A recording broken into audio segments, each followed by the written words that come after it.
Good morning, শুভ সকাল। কেমন আছেন সবাই? আলহামদুলিল্লাহ, আমি ভালো আছি। আপনারা সবাই কেমন আছেন? কী অবস্থা? এখন বাজে সকাল 8টা।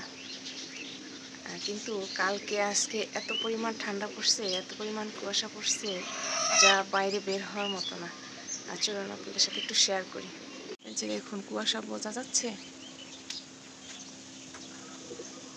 আর একটা কি পাখি আসছে, এই যে দেখেন, কি একটা পাখি, চোখ লাল, উড়ে আমার সামনে এসে পড়ছে। কি পাখি এটা? আর আমার মোরগ ডাকছে, আমি বুঝতেছি না। এসে একদম আমার সামনে পড়ছে। কি পাখি জানি না, বোঝা যাচ্ছে কিনা আমি জানি না। কুয়াশা, হালকা কুয়াশার ভিউ। বাগানের অবস্থা, যে বাগান।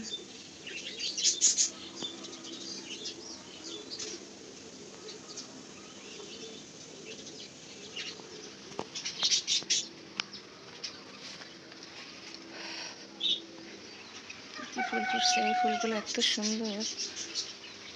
টমেটোটা পেকে গেছে, আর 2-3 দিন থাকলে ভালো হবে না, ভালো করে পাকবে না।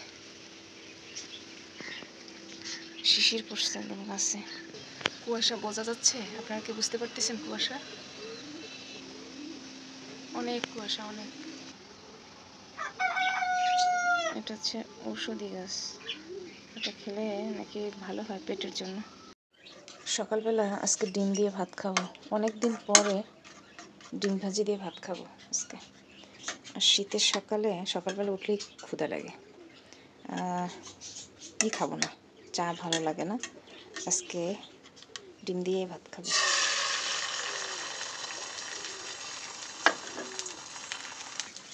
ডিমটা ফুলছে কেমন, মাশাআল্লাহ। ডিম ভাজা আমার রেডি। এই যে এবার খাবো, পরে দেখা হচ্ছে। সকালে খাওয়া দাওয়া শেষ করে কাটাকাটি করে তারপরে চলে আসলাম রান্নাঘরে। যে পেঁয়াজের কালি আর আলু ভাজি করব, আর হচ্ছে ফুলকপি আলু চিংড়ি মাছ দিয়ে রান্না করব। চলুন রান্না বসিয়ে দিই। কড়াই বসিয়ে দিয়েছি, এবার তেল দিয়ে দেবো,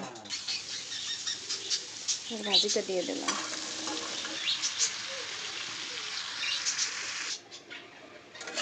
ঝাল, পেঁয়াজ, হলুদ, লবণ, ব্যাস। ভাজিতে কোনো মশলা যাবে না, জিরা ধনিয়ার গুঁড়ি টুড়ি কিছুই যাবে না। এভাবে ঝাল পেঁয়াজ লবণ দিয়ে ভাজি করলে ভাজির ঘ্রাণটা ভালো হয়, তরকারি অরিজিনাল ঘ্রাণটা পাওয়া যায়। আমি এভাবে করি। ভাজি হয়ে গেছে, এবার ফুলকপিটা বসাবো, কিন্তু তার আগে ফুলকপিটা একটু ভেজে নেব। ফুলকপি একটু হালকা ভেজে নিয়ে রান্না করলে ভালো লাগে। সবসময় করি না, আজকে করলাম।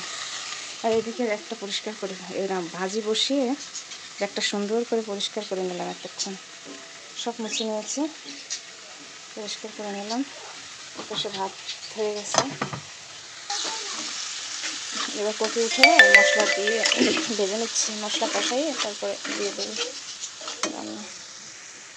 আজকের মতো রান্না ভাজি, আর এই যে আছে পিঠা, ভাবি দিয়েছে, খাইনি আমরা এখনো, খাবো।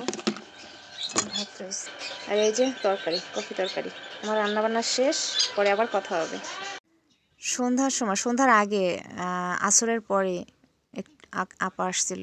আপা আমার বাসায় ভাড়া ছিল, আমার বাসা থেকে চলে গেছে, কিন্তু মাঝে মাঝে আপা আসে।